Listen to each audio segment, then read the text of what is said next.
ఇది మెథడ్ ఒకటి. మెథడ్ రెండు, sir our hand minutes hand ని చేంజ్ చేస్తుంది అని చూసారు. అవర్ హ్యాండ్ మినిట్స్ హ్యాండ్ ని చేంజ్ చేస్తుంది అని చూసారు. సపోజ్ గా మినిట్స్ హ్యాండ్ అవర్ హ్యాండ్ ని చేంజ్ చేస్తే, మినిట్స్ హ్యాండ్ అవర్ హ్యాండ్ ని చేంజ్ చేస్తే ఆన్సర్ మారుతుందా సార్? మారదు. ఇక్కడ చూడండి కన్నా 10 నుంచి 2, 10 నుంచి 2 ఎంత? 4 గంటల తేడా.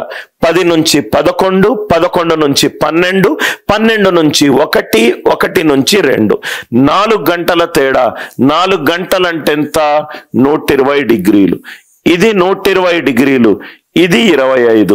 120 ప్లస్ 25 ఎంత? 145 డిగ్రీలు.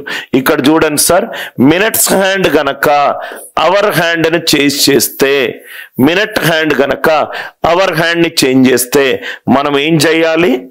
అడిషన్ చెయ్యాలి. అదే అవర్ హ్యాండ్ గనక మినిట్స్ హ్యాండ్ ని చేంజ్ చేస్తే మనం ఏం చేయాలి? సబ్ట్రాక్షన్ చెయ్యాలి. 10 నుంచి 2, 4 గంటల తేడా.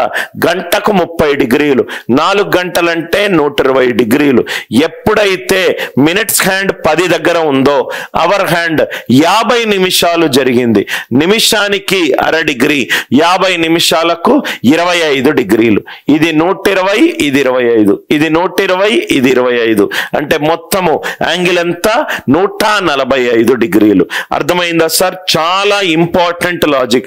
మినిట్స్ హ్యాండ్ గనక అవర్ హ్యాండ్ గనక, అవర్ హ్యాండ్ ముందుంది, మినిట్స్ హ్యాండ్ వెనకుంది, అట్లాంటప్పుడు మనం ఏం చెయ్యాలి? ప్లస్ చెయ్యాలి. ఎందుకు ప్లస్ అవుతుంది? లాజికల్ గా ఇక్కడ నుంచి ఇక్కడ వరకు 120, ఇక్కడ నుంచి ఇక్కడ వరకు 25, 120 ప్లస్ 25 ఆన్సర్ ఎంత? 145 డిగ్రీస్. మెథడ్ 1, మెథడ్ 2 ఏం చేసినా గానీ ఆన్సర్ మనకు సేమ్ వస్తుంది. ఫార్ములాలు యూజ్ చేయము, లాజికల్ గా మన మైండ్ యూజ్ చేసి ఆ డయాగ్రామ్ ఎలా ఉంటుంది ఊహించుకొని మనము అడ్జస్ట్మెంట్ చేస్తాము. మెథడ్ 1 లో మనకు మోస్ట్ ఇంపార్టెంట్ కాన్సెప్ట్ ఏంటంటే ఈ బాక్స్ లో ఉన్న కాన్సెప్ట్. ఈ బాక్స్ లో ఉన్న కాన్సెప్ట్ అర్థమవుతే 12 గంటలకు 360 డిగ్రీలు అంటే గంటకు 30 డిగ్రీలు. గంట అంటే 60 నిమిషాలు, 60 నిమిషాలకు 30 డిగ్రీలు.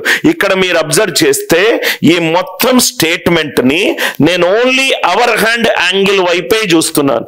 అవర్ హ్యాండ్ యాంగిల్ వైపే చూస్తున్నాను. అరే గంటకు గంట ఎంతకెళ్తుంది? 12 గంటలు 360 డిగ్రీలు, గంటకు 30 డిగ్రీలు. 12 గంటలు 360 డిగ్రీలు, గంటకు 30 డిగ్రీలు.